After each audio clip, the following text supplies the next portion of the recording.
জুলাই ২৪ গণহত্যায় চট্টগ্রামের সর্বোচ্চ অস্ত্র এবং সন্ত্রাসী বাহিনীর যোগানদাতা হিসেবে এবং আয়নাঘরের রাউজানের ভূমিদস্যু এবং আয়নাঘরের কারিগর হিসেবে ফজলে করিম চৌধুরীর বিচার দাবি করে আজকের যে আমাদের এখানে রাউজানের উপজেলা পরিষদ কমপ্লেক্সে আমাদের বৈষম্য বিরোধী ছাত্র আন্দোলন এবং আমাদের ছাত্র ভাইদের পক্ষ থেকে ছাত্র জনতার পক্ষ থেকে যে আমাদের এখানে বিক্ষোভ মিছিল যেটা হয়েছে আজকে তাদের পক্ষ থেকে আমার কাছে একটি স্মারকলিপি উপস্থাপন করা হয়েছে এবং স্মারকলিপিতে শান্তি শৃঙ্খলা রাউজানের সমৃদ্ধি নিশ্চিতকরণের জন্য বিভিন্ন দাবি যেগুলো উত্থাপন করা হয়েছে সে সমস্ত প্রত্যেকটা দাবি আমি সরকারের যে উচ্চ পর্যায়ে রয়েছে আমাদের যে ঊর্ধ্বতন কর্তৃপক্ষ রয়েছে সেখানে সেটি আমরা পাঠানোর ব্যবস্থা করব এবং একই সাথে আমাদের এটি হয়তো আজকে আমরা পাঠিয়ে দিব আমাদের স্মারকলিপির মাধ্যমে এটি সরকারের ঊর্ধ্বতন কর্তৃপক্ষের কাছে যাবে এবং এগুলো আমাদের যেগুলো রেগুলার যে পাক্ষিক গোপনীয় প্রতিবেদন থেকে শুরু করে যে বিভিন্ন ইস্যুসগুলো রয়েছে সেখানের মধ্যে আমরা বিভিন্ন যে দাবিগুলো রয়েছে সেই দাবিগুলো আমরা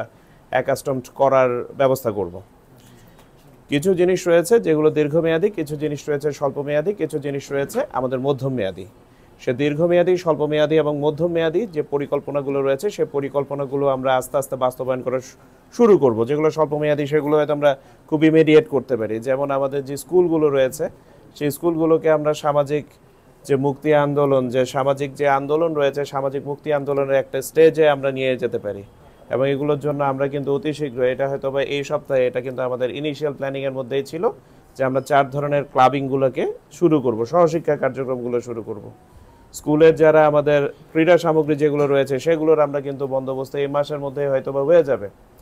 তো এই সহশিক্ষা কার্যক্রমগুলো যদি হয়ে যায় আমাদের যারা কোমলমতি শিক্ষার্থীরা রয়েছে সেই শিক্ষার্থীদের মধ্যেও কিন্তু একটা চর্চা চলে আসবে। আমাদের যে সুস্থ যে চর্চার কথা আমরা চিন্তা করছি সেই চর্চাগুলো চলে আসবে। আমাদের সারা দেশের নাই আমাদের জননিরাপত্তা বিভাগের আওতায় অপারেশন ডেভিল হান্ট পরিচালিত হচ্ছে। আমাদের রাউজান থানায় সদ্য নতুন ওসি যোগদান করেছেন, গত পরশুদিন রাতে উনি যোগদান করেছেন। আমাদের এখানে বাংলাদেশ সেনাবাহিনীর একটি চৌকস ক্যাম্প কিন্তু রয়েছে রাউজানে।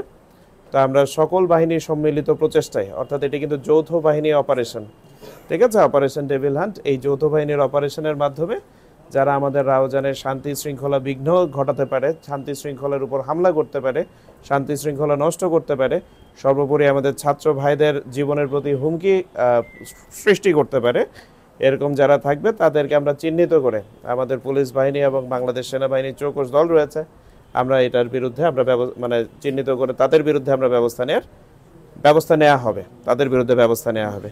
ঠিক আছে। রাউজান থানায় যে হত্যা, গুম, জমি দখল, ভাঙচুর, লুটপাট সহ বিভিন্ন মামলাগুলো চলমান রয়েছে সেগুলো যাতে সুষ্ঠু তদন্ত সম্পন্ন হয়, যিনি তদন্তকারী কর্মকর্তা রয়েছেন আমাদের পক্ষ থেকে তাদের কাছে বলা হবে এবং যেহেতু আদালতের এই মামলাগুলো উঠবে, আদালতের বিবেচনাধীন বিষয় রয়েছে, আমরা সরকারের যারা উকিল হিসেবে কাজ করবেন আমরা এই স্মারকলিপির একটা অংশ আমরা সেই সরকারের যারা কৌশলী রয়েছে সেই এপিপি ওনাদের কাছে আমরা পাঠানোর ব্যবস্থা করে দিব। এটা হয়তো আজকে আমরা ব্যবস্থা করে দিব। এটা ছাড়াও আমাদের রাউজানে যে অবৈধ অস্ত্রের কথা আমরা শুনতে পাই, যেটা রাউজানকে হয়তো বা সন্ত্রাসের জনপদ বলে যে অবৈধ অস্ত্রের কারণে, সেই অবৈধ অস্ত্রগুলো যাতে চিহ্নিত করে এবং দ্রুত উদ্ধার করা হয় সেটা আমরা আমাদের যে যৌথ বাহিনী রয়েছে অপারেশন ডেভিল হান্ট পরিচালিত হচ্ছে তাদের মাধ্যমে আমরা দ্রুত এটার ব্যবস্থা নেওয়ার চেষ্টা করব ইনশাআল্লাহ। এখানে বেশ কয়েকটা বিষয় চলে এসেছে পরিবেশের সাথে সম্পর্কিত, পরিবেশ অধিদপ্তরকে সম্পৃক্ত করে এই বিষয়গুলো, এই ঘটনাগুলোকে আমরা তদন্তের ব্যবস্থা করব এবং পরিবেশ আইনে যাতে এটা অতি দ্রুত ব্যবস্থা নেওয়া হয় সেটাও কিন্তু আমরা কাগজে কলমে ব্যবস্থা করে দেব। ঠিক আছে, কাগজে কলমে ইনশাল্লাহ ব্যবস্থা করে দেব।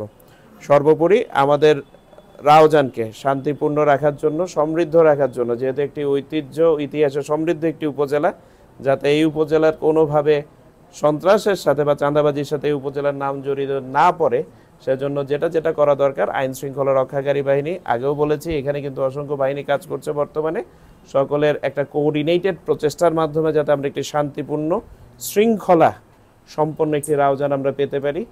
স্কুলগুলো যাতে আমাদের জ্ঞান চর্চার একটা সামাজিক মুক্তি আন্দোলনের একটা কেন্দ্রে পরিণত হতে পারে, এই ব্যবস্থা করার জন্য যেটা করা দরকার উপজেলা প্রশাসনের পক্ষ থেকে ঊর্ধ্বতন কর্তৃপক্ষের সহযোগিতা নিয়ে ইনশাল্লাহ তা বাস্তবায়ন করা হবে এবং অবশ্যই আমাদের ছাত্র ভাইদের এক্ষেত্রে আমরা প্রত্যক্ষ এবং পরোক্ষ অংশগ্রহণ এক্ষেত্রে আমরা কামনা করছি। সর্বোপরি সকলকে আমরা ধন্যবাদ জানাচ্ছি এবং এই স্মারকলিপিটা আমরা যথাযথ কর্তৃপক্ষের কাছে পৌঁছে দেওয়ার ব্যবস্থা করছি। ধন্যবাদ সকলকে। আসসালামু আলাইকুম।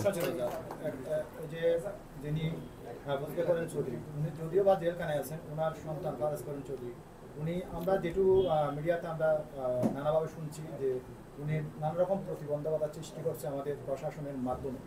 এখনও রাউজান উপজেলা, রাউজান পৌরসভা, রাউজান থানা, রাউজান রেজিস্ট্রার অফিস এবং বিভিন্ন যে প্রশাসনিক ভবনগুলো রয়েছে এখনও ওনার আধিপত্য এখানে বিস্তার করছে এবং নানাভাবে উনি আমাদের কাছে যদি এই বিষয়ে সুস্পষ্ট, আমি আবারও বলছি যে ইনি এভাবে প্রতিবন্ধকতা করছেন, এই বিষয়টির সাথে সাথে নিষ্পত্তি করা হবে এবং আইন শৃঙ্খলা রক্ষাকারী বাহিনী অর্থাৎ আমাদের পুলিশ এবং বাংলাদেশ সেনাবাহিনী অপারেশন ডেভিল হান্ট যেহেতু সারা বাংলাদেশ জুড়ে কার্যক্রম পরিচালিত হচ্ছে, আমরা ওনাদের যে যৌথ বাহিনীর তৎপরতা রয়েছে সেটা তো সারা বাংলাদেশে রয়েছে, তো ওনারা ওনাদের পক্ষ থেকে ব্যবস্থা নেবেন এই আশাবাদ আমরা ব্যক্ত করছি এবং আমাদের ঊর্ধ্বতন কর্তৃপক্ষে এই বিষয়টা আমরা অবগত করব।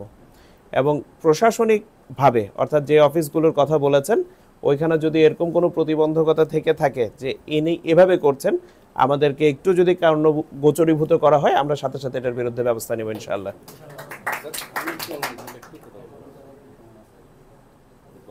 জি, আমি কি খুলে ফেলবো?